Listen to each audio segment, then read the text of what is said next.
Бүгінгі күні Қазақстанның екпе календарі бойынша әртүрлі жұқпалы аурулардың алдын алу мақсатында түрлі екпелер жасалады.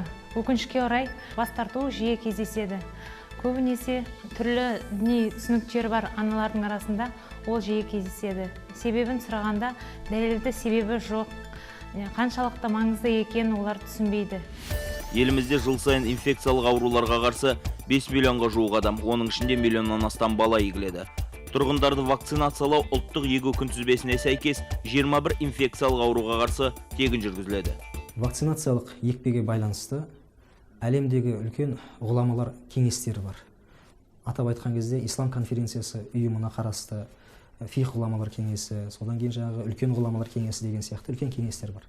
Міне сол кеңестер пайғамбар алейхиссалату вассаламның хадистерін иегі арта отырып, осы вакцинацияны терең зерттеп, бұның шариғатқа қайшы емес екендігін нақтылап дәлелдеп. Егуден бас тарту әртүрлі инфекциялардың халық арасында кеңінен таралып өршуіне әкеп соғуы мүмкін.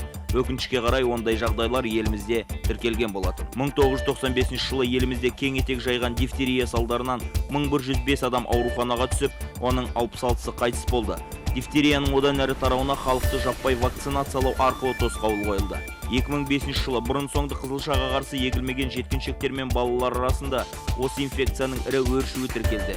Аталған ауруды жұқтырған науқастар саны 16 мың адамнан асты. Қызылшаның одан әрі өршуі халықты жаппай иммундау көмегімен тоқтатылды. Қазір неше түрлі ауруларға вакциналар егілуде. Сол вакциналар ағзамызға, денсаулығымызға кері кесірді келтіріп тиісіп жүрмін. Бірақ мен олай ойламас едім. Біздер спортшылар арнайы медициналық тексерістен жиі өтіп тұрамыз. Тиісті екпелердің барлығын алып тұрамыз. Одан денсаулығымызға зиян тисе қалай чемпион болып жүрміз. Балаларды сапасына кепілдік берілген вакциналармен ғана қамтамасыз ету мақсатында Қазақстан Республикасының денсаулық сақтау министрлігі өндірісін дүниежүзілік денсаулық сақтау ұйымымен сертификатталған вакциналарды сатып алады.